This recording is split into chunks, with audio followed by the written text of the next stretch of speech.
Hey guys, welcome back to another Excuse podcast. I'm your host, Byron Greeley, and today's guest is Vincent Jong. Vincent is the VP of Product at Dealfront. He's a founder of a project called Growth Machines and the founder of a company called Connected Product.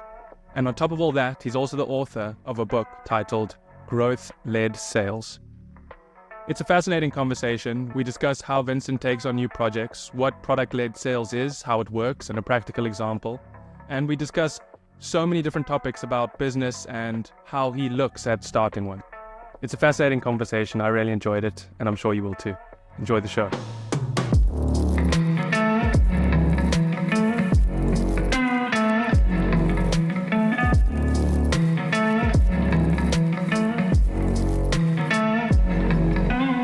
Hi, Vincent. Thanks for joining me today. So you founded a few businesses and have worked on many side projects. So I'm interested.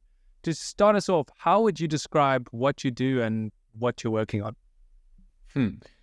That's a good question. It depends how broad a scope I take on it. But in general, I build stuff. That's how I see myself. So for a long time, I identified as a founder, but I realized it's not just that. It's not just founding a business. I just like to create things, be it a piece of clothing, be it a company, be it a book. It's just creating something out of nothing is what's fun.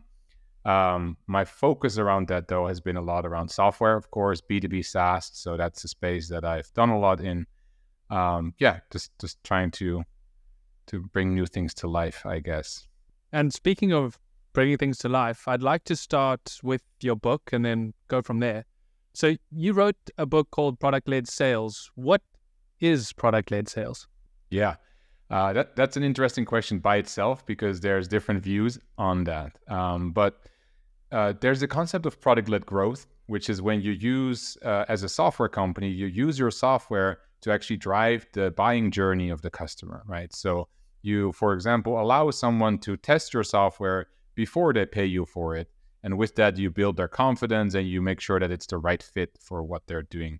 Very common thing for, companies like Spotify started to do this in the consumer space. And then this moved over to the B2B space where you had things like Calendly and so on, the scheduling tool, or Typeform, the form tool. And then more and more, this started to roll into the deeper B2B, I would say. So where you're having marketing solutions that get sold for not anymore like $10 or $20 a month, but maybe a few $100s a month. And that's where actually sales teams originally, historically, have always been involved. So we've reached that point a few years ago already where this combination is starting to become more common. And with that, the combination of product-led growth and sales, in other words, product-led sales has become more common.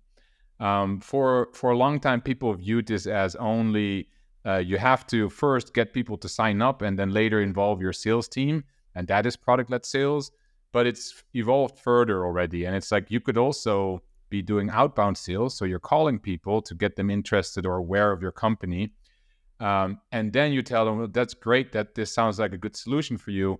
Would you like to get on a trial and get more familiar with our software? So you switch it around. It's still product-led sales, though. So that's what it is. And we've experienced a lot of this at Dealfront, where we brought two companies together where each of them was doing one of these two models. So that was a really interesting experience to go through. And if you could just go into a bit more detail with your experience at Dealfront and bringing those two companies together, how did you decide which parts to keep from one approach and the other and combine the two?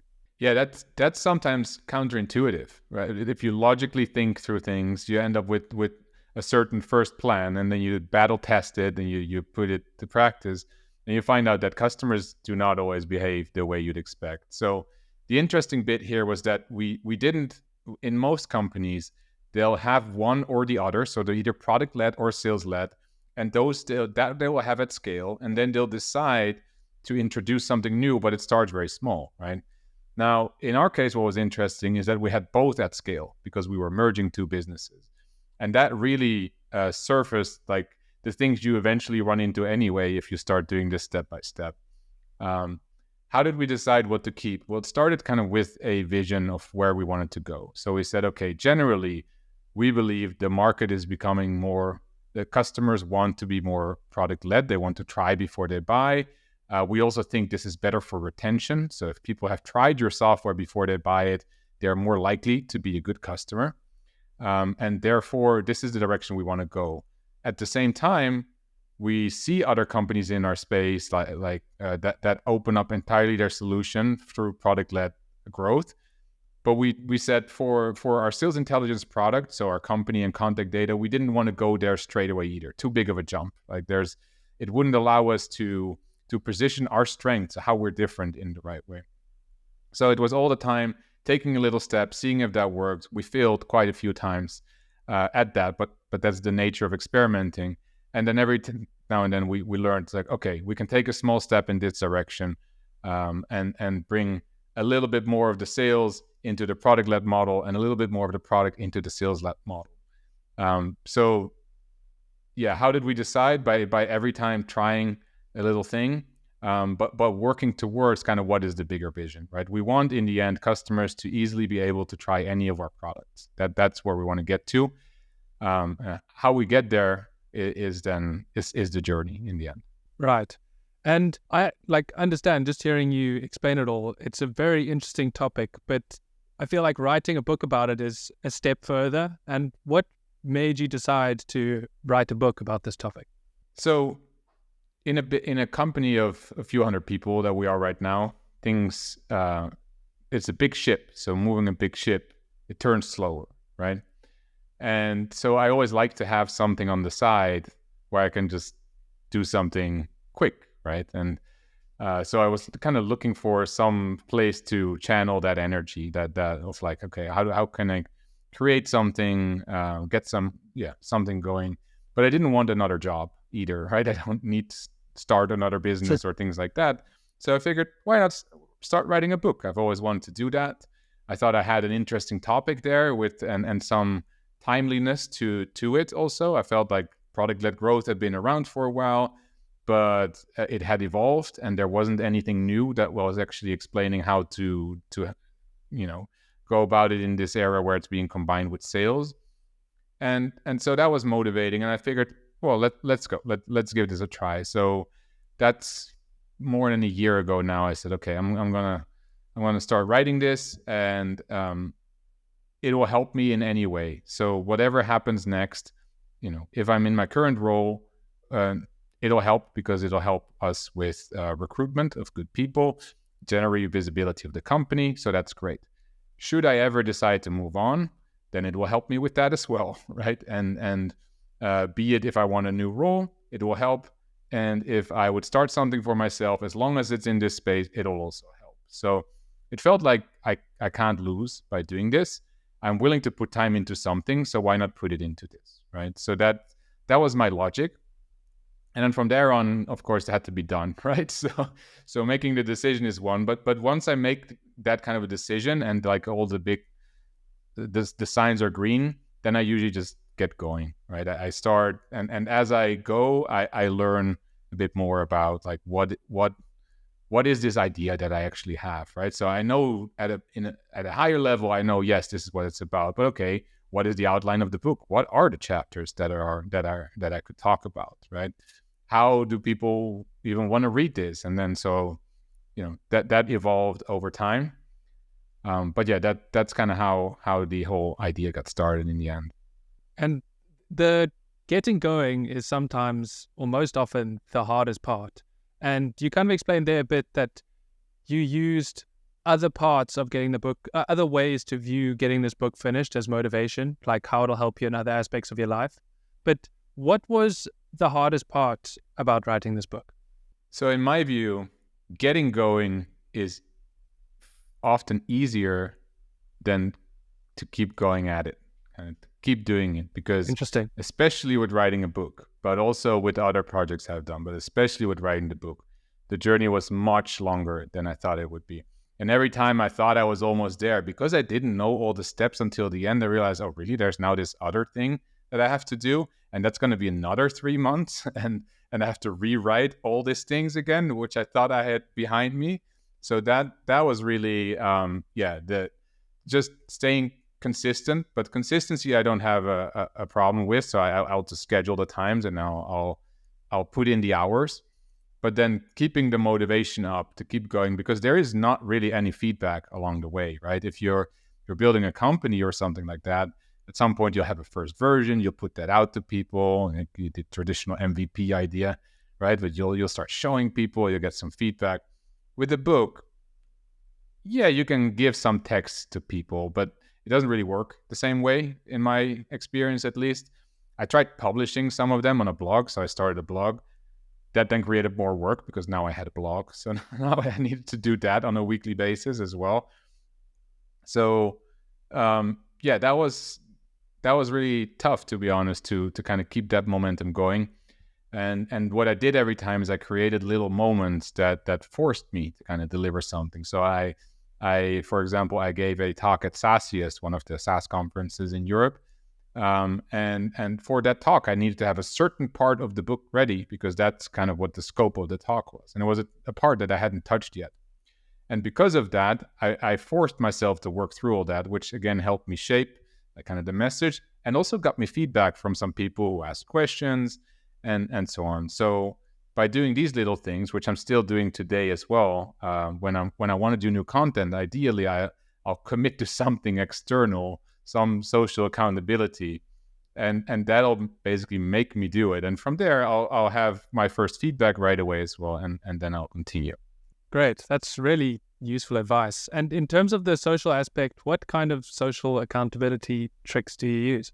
So the simplest one is just at this date, I need to present something that, includes this content. That's just the easiest one. And that's pretty much the only one I need typically. I know there's other systems that people use, like having a buddy with which they do things. That I have myself for that works well enough. So I do track progress. So I kind of track, like, am I moving forward on the thing I said I would do, the thing I agreed on with myself. So I will per section, right? So I don't track how much percent of the book I wrote in a certain session, because that will be a very small percentage. But I have little milestones that I'm working towards, and every time I'm trying to get to I'm just hyper focused on reaching that next milestone, and then I'll worry about the rest. And that's as long as I'm progressing on those, that's again motivating, and that's what's driving the progress. Yeah, and you mentioned that you had started writing a blog in tandem with the book, and the book and the blog are part of a project called Growth Machines, which also offers some services and a podcast. Is that right? Am I missing anything? Yeah, that's right. So Growth Machines kind of became, and again, this has evolved, because even in the beginning, the blog had a different name and Growth Machines was separate. And that's all part of that learning curve as you're going through it. And that's why I like to always go out with things early, even though they're not perfect or matured, because I learned so much in the first 6 months that if I hadn't done that and I had only started all this the moment that the book came out, I would have been totally mispositioned, right? Like it would have not been what it is right now. Whereas now I feel very good about it. So indeed, Growth Machines, the main thing is it's the podcast. There's some more articles coming there as well in the future. So it's just that place where I share anything for growth product people that are at sales-led companies wondering how to do PLG, right? That's kind of the idea.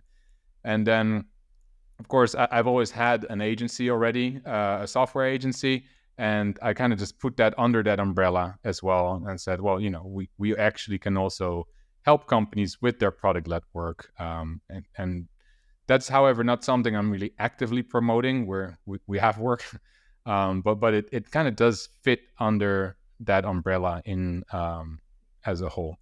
And the book kind of was, in the end, the book was the beginning of this, right? It wouldn't have existed without the book. Although I did realize, actually, the first things I released on the blog were parts of chapters from the book. And that was good to get out there and to even have the blog set up in the first place. But I realized quite quickly that the format that you use on a book is very different, the long format, than what you use on blog posts, right?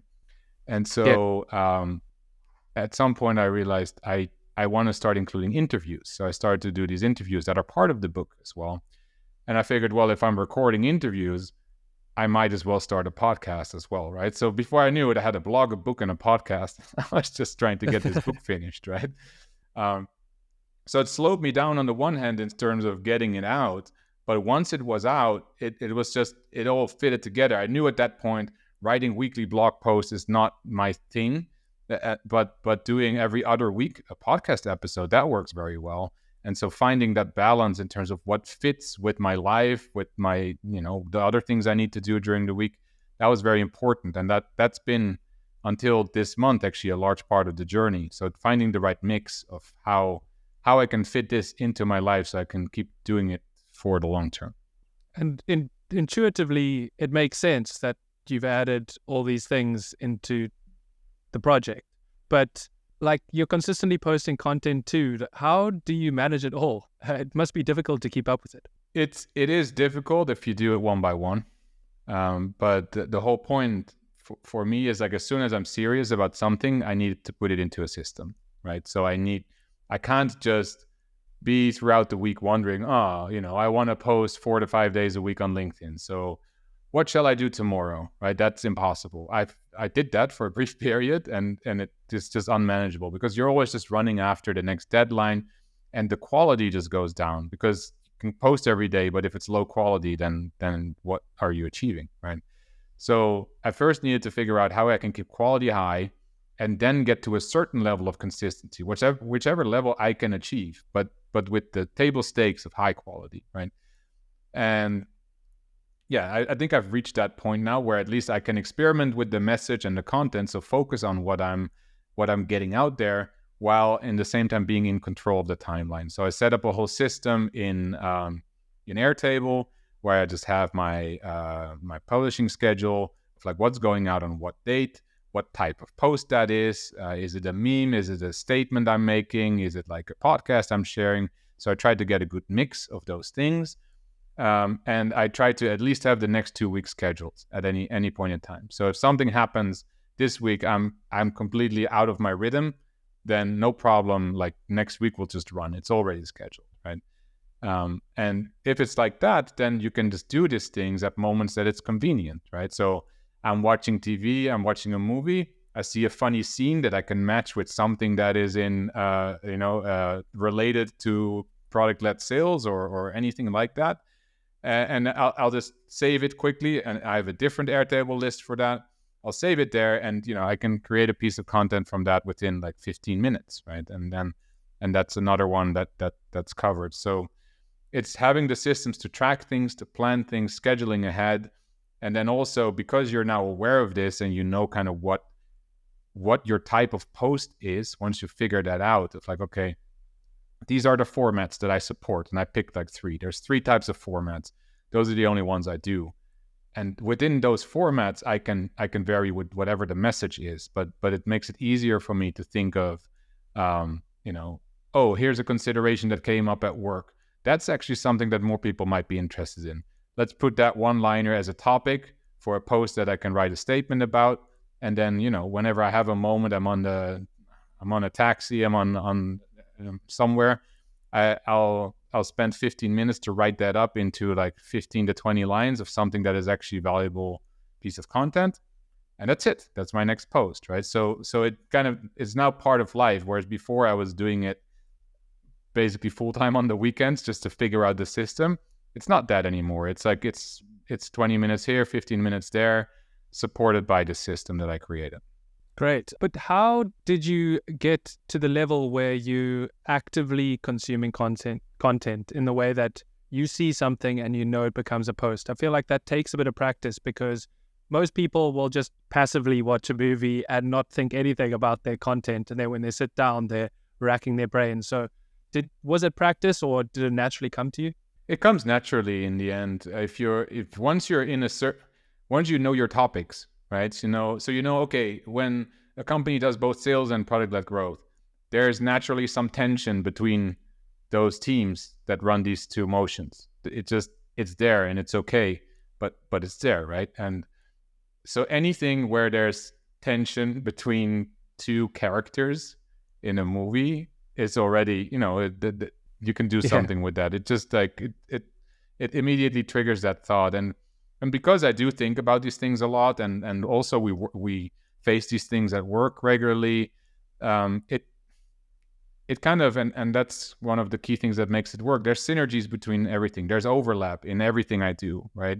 And that includes my personal life or the things that I watch. There's this overlap. And I think one of the things I've always done quite automatically is to see patterns or similarities between things. And maybe that's why my brain just automatically thinks like, oh, this is like that other thing that we've been talking about at work today. But yeah, it does.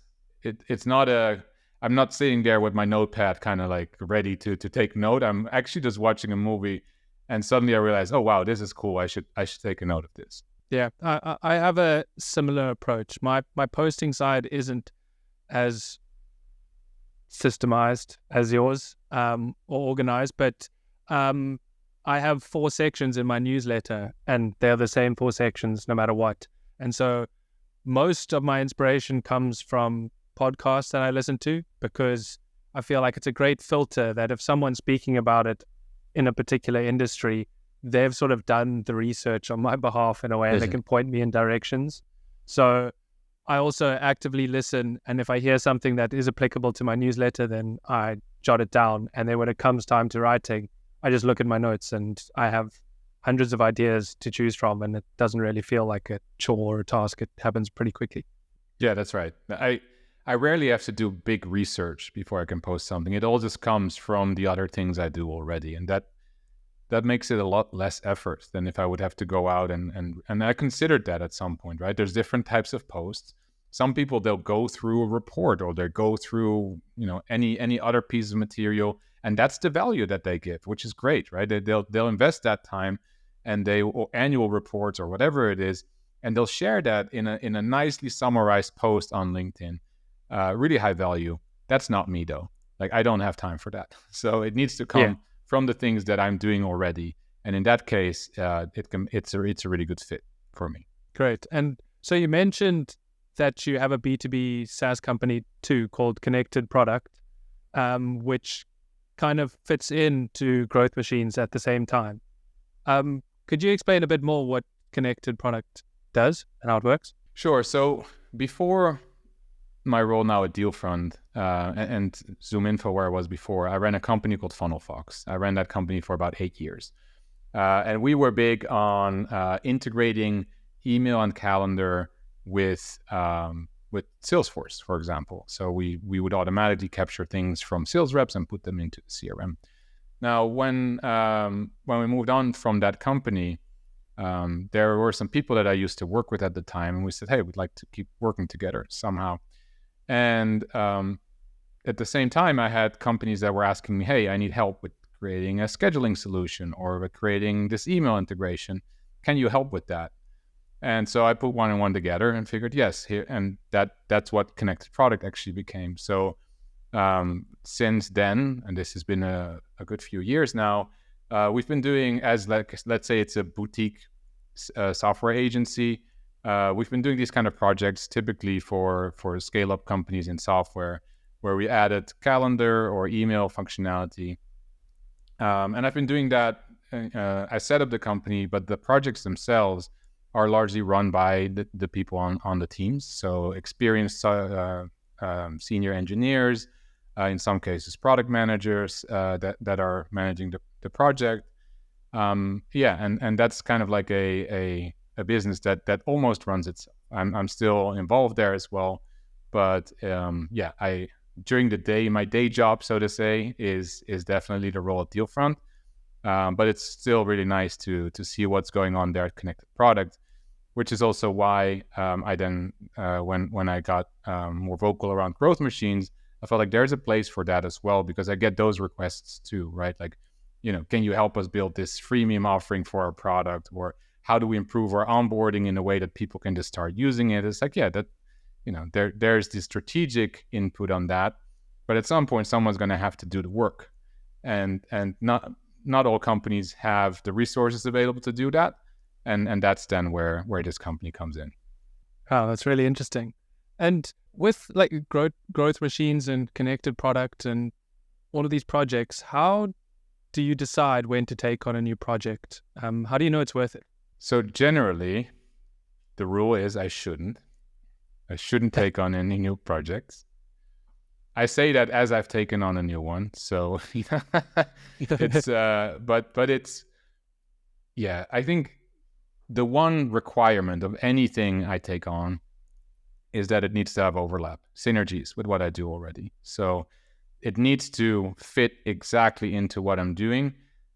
So that could, for example, mean that if I'm doing growth machines, it's something that can be connected to that, right? Or Dealfront for that matter, or whichever. But usually it overlaps with more than one. It would overlap with multiple. And yeah, that's one important requirement.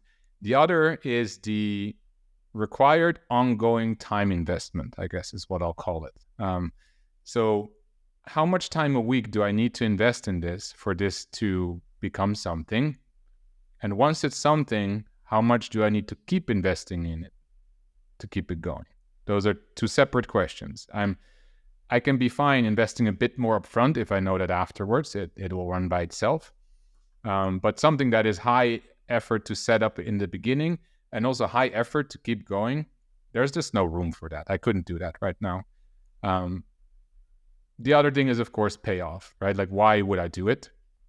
I did the book as well as growth machines without a clear revenue goal. It is kind of like, I think it would be good for me as a person and for my, let's say, my brand, if you will, that this will do good. It also gives me a lot of exposure to people. It makes it easier to connect with people. So absolutely worthwhile. It's like a social investment, I would say.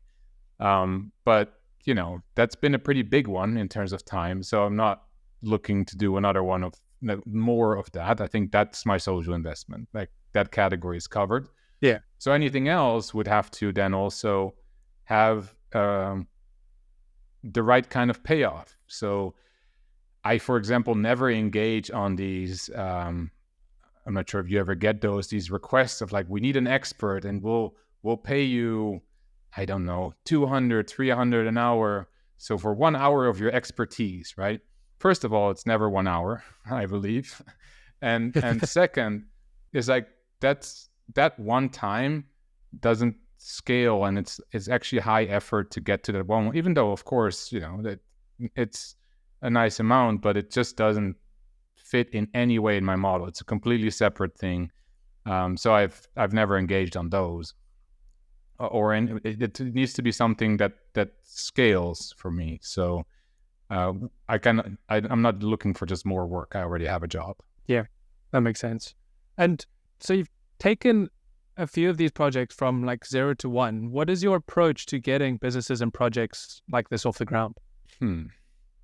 They're all different in the end, but it depends how you want to build a company. If we're talking about a company, I have a more developed approach, I would say, than, for example, for a book.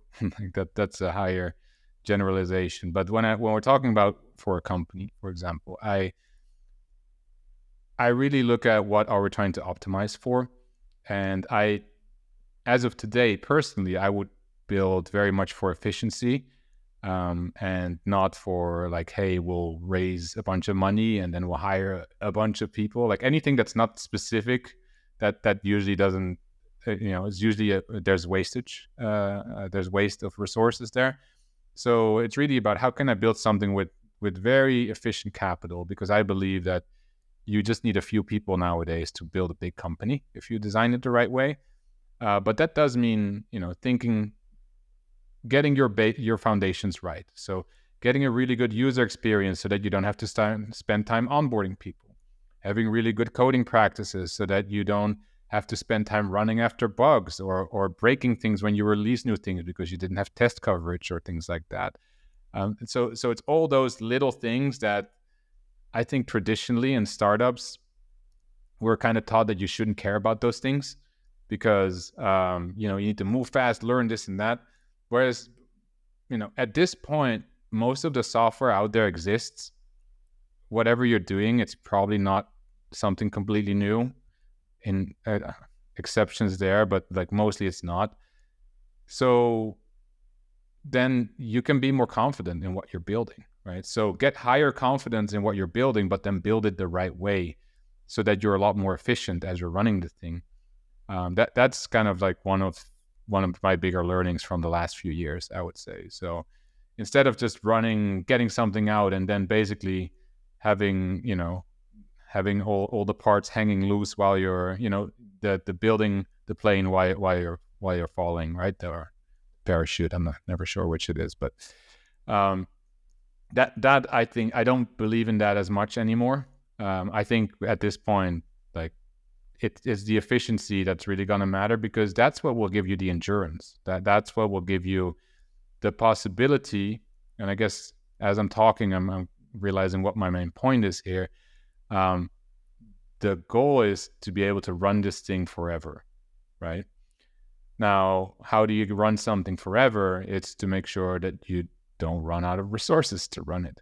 And so if your cost is really high, either in time or in money, then that's a lot more challenging. So you're going to run out of money at some point, and now you have to stop running this thing. Whereas in many cases with companies, it's just about being around long enough for the thing to work. And actually, that goes the same for a blog.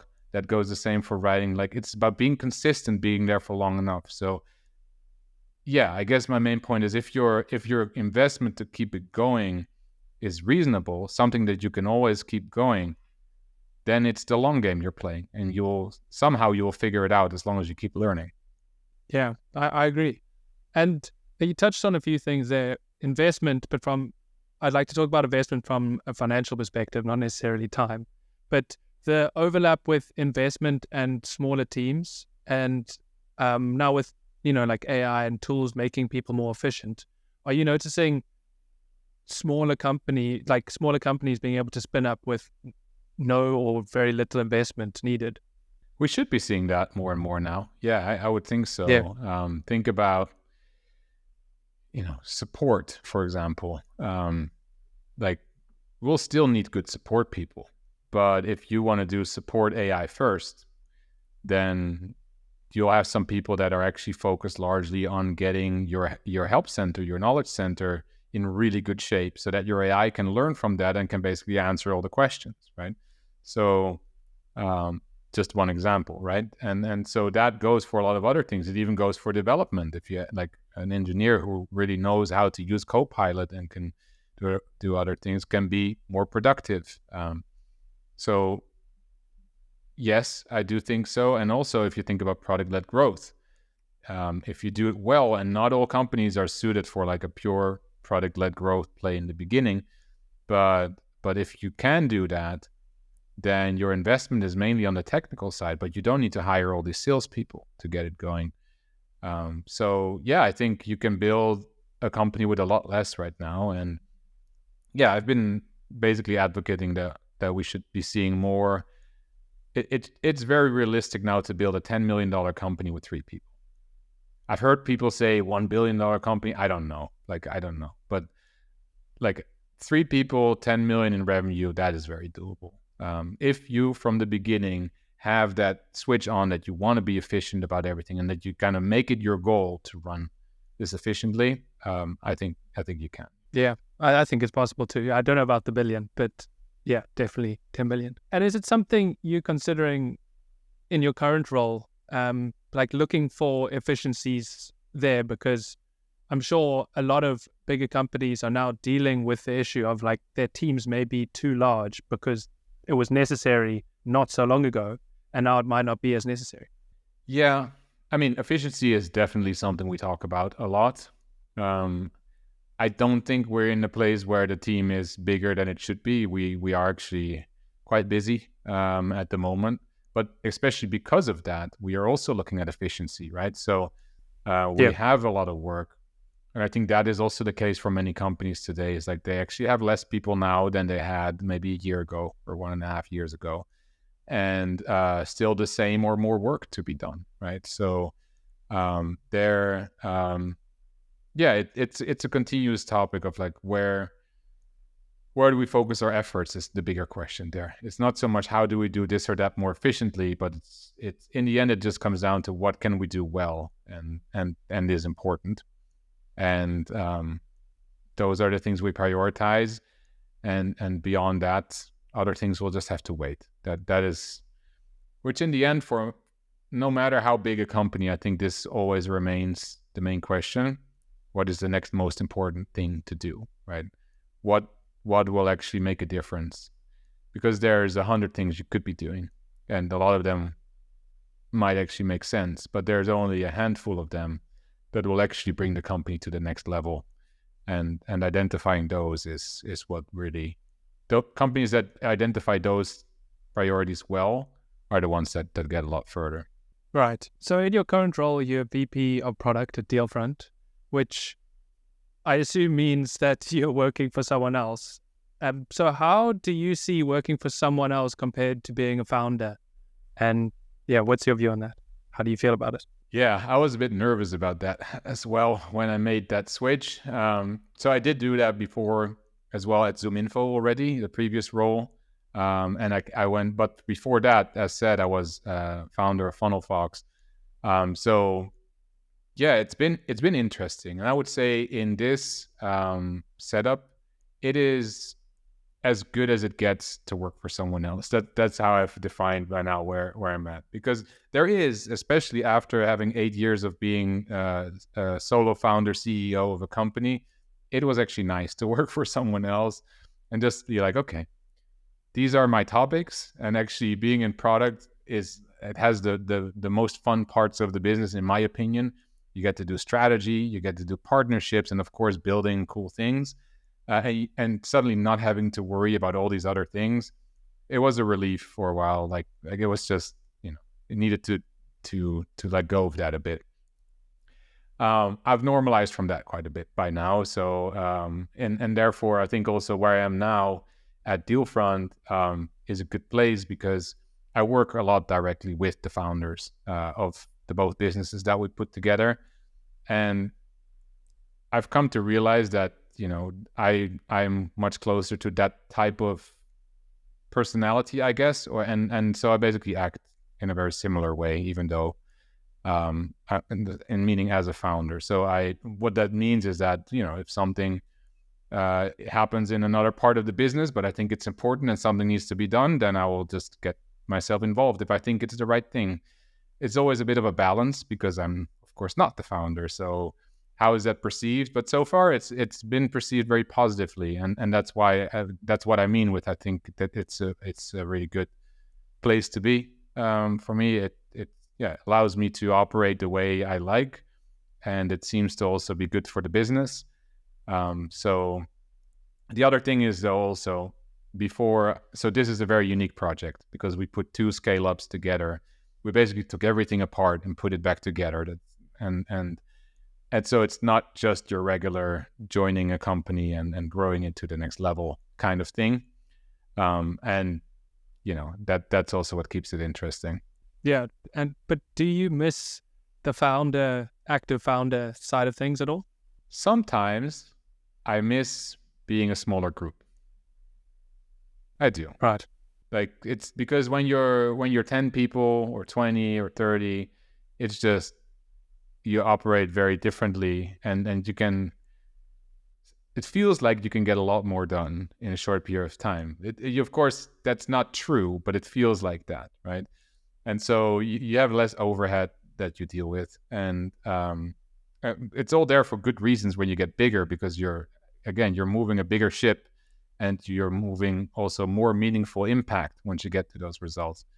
But that smaller startup world, that's the nice part of it, right? Like you have that small group of people, try something, and when it works, like suddenly it changes everything. But yeah, short lines but yeah, that's one of those things that the grass is always greener on the other side, because then once you're there, you would wish that you were a bigger company again. So yeah. And what would you say is the best approach to attempting to start your own company? That's a very broad question. It is quite It a matters a question. lot what the position of the person is that is doing it. So I guess the first thing is consider your own position. Like most companies don't require you to just quit your job right away and jump straight into it. Because if you do that, then you're not in this position where you can keep doing it forever. So that is probably what I would optimize for. Like, can I do this in a way where, assuming that I keep learning and keep getting better every time I learn, if I can do this forever, success becomes inevitable, right? Depending on what your level of success is. But if you want to build a business that pays your bills, then this always holds. If you want to build the next Facebook or Google or whatnot, there's different things you should consider. But I think I personally think it's healthier not to aim for that and see if it becomes that than to aim for that. It's good to have people with ambition, and I will always try to build the biggest possible company.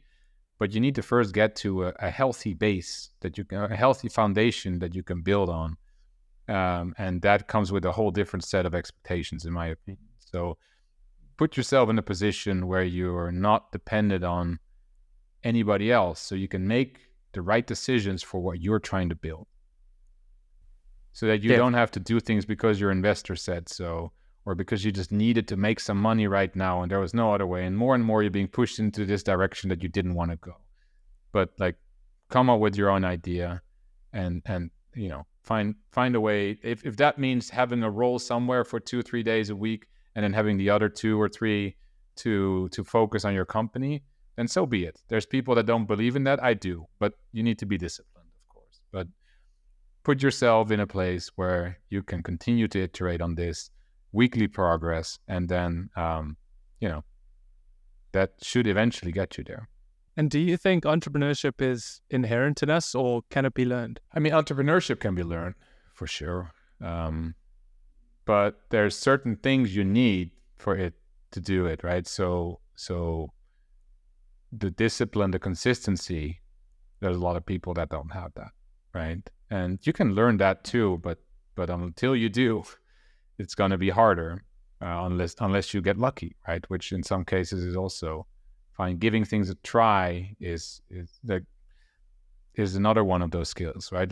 Are you just trying something out and seeing what happens, and based on that, you would then follow through if you see some first results. If you're not comfortable with that, again, entrepreneurship becomes very hard because you'll just be in your own bubble all the time and you're never getting out there.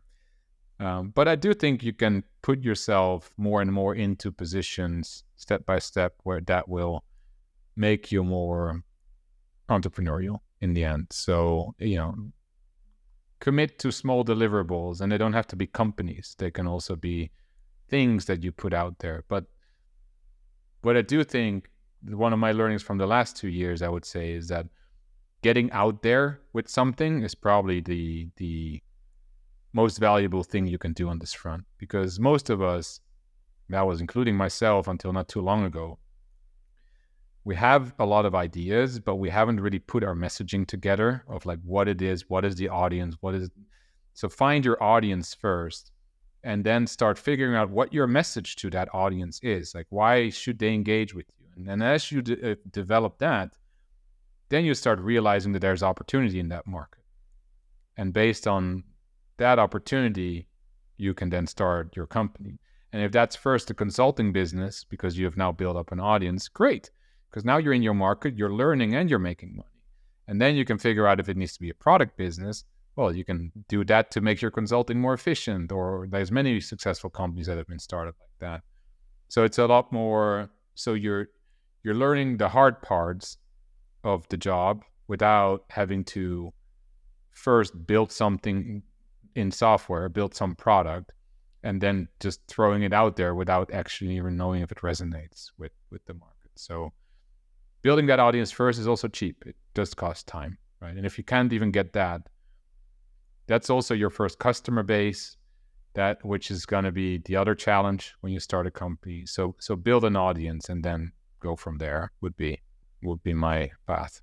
Would you say building an audience, would you say through organic social means, or would you spend money on advertising to get your brand out there? What have you seen as like the best approach to building an audience? At the moment, I think pick a social network that you think fits best with you and your audience. Where are most of your audience, and what type of content fits well with your personality? Hopefully the two match, because else you have a problem. And then just start. You shouldn't need ads initially to get going. Like if you have something good, you shouldn't need ads. Now, once you have something to promote, you can try ads. I tried ads for my book, for example. I was like, well, I have a thing that I can sell, but ads only make sense if you have something to sell, right? Didn't work well, by the way, the ads, but thought it was worth a try, right? So there's nothing wrong with ads, I think, but generally, they're not going to magically suddenly get you millions of followers, right? So unless you put in such budget that you would have to have something that you can sell. So I think ads only really come into play at that point. But the initial audience you have to build up yourself. But in B2B, 10,000 people is a big audience, right? So if you're in a B2B space, you don't need millions of people. 10,000 is great. You can get started with the next step of your company, right? Yeah, I think that's very important to understand, because a lot of people feel like they need an audience of millions in order to be successful. But that's when you're selling directly to consumers or viewers, and those are like the social people, like influencer type people, where that's not necessary. If you're working in B2B, like you said, it's a way smaller audience can be as valuable. And also normally in B2B sales, it's normally higher ticket items. So one client is worth a lot more than an individual. A highly targeted 10K of a certain niche of B2B customers, you can get podcast sponsors. You can just make a few K a month just from sponsorships. Just that. You haven't even sold them anything yet. So if you can be deliberate and not just collect people left and right from all kinds of different topics, but you're deliberate about what these people do, what companies they're with, or what types of industry they're in, or whatnot. And there are other companies that will pay you to simply just mention their brand, even though it's clear that it's an ad, for example. But that's another way that you can then fund your business as you're figuring out the next steps. Yeah, great. Before I end my episodes, I ask if my guests have a question for me. I wonder how you made it work. How did you find the time to get your regular podcasting out and to make this a part of your life? It was very rough around the edges when I first started. It was I kind of like brute forced it, to be honest. It was like, I just have to do this. And right at the beginning, my approach was I think I recorded 4 or 5 episodes in 1 week. So I had enough ready to go that I could post consistently week after week for over a month, while I've started this. The ball is rolling, and I've basically automatically created that momentum, and then it just kept me going. It basically started the flywheel. And I also I have my setup behind my desk constantly, so when I jump on and hit record, that's all I have to do. There's no friction. And I'm now in the process of automating my outreach, because that takes up a lot of time. And I think the first thing I do, when I get a sponsor, would be to outsource the editing, because that's also quite time consuming. So that's the next step. But yeah, it's slow. It's been a slow process of trying to automate where I can, reducing the friction and things like that. But yeah, so far so good. Sounds very recognizable. Yes. So what was a big step for me as well to get the editing outsourced. That's indeed, or at least part of it. Yes, makes a big difference. Are you still 4 to 5 weeks ahead of schedule? It depends. Because I'm constantly sending outreach. I'd like to be, but I'm normally, like at the moment, I'm averaging a couple weeks to 3 weeks ahead of schedule. So the more the better. But that's also overlaps with like buy schedule and work hours and fitting everyone in and that type of thing. course. And so I'm also looking at trying to get more US people because I don't mind jumping on a call in the evening, and Right. I can fit more in that way. So that's also something to consider. So yeah. But Cool. it's a process.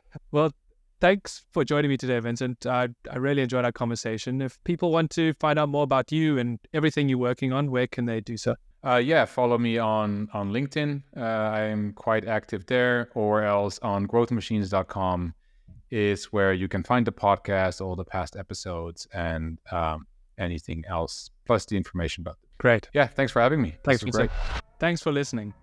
I really appreciate you making it all the way to the end. I hope you enjoyed the episode. One more quick reminder before you go. I have a weekly newsletter by the same name, Another Excuse, where I cover 4 topics, something that has changed my perception, a tool that could be useful to you, content that is actually worth consuming, and a concept that I try break down and explain. If this sounds of any interest to you and you need a kick up the arse, then you can subscribe at the link below. Thanks for joining me again, and I'll see you next week.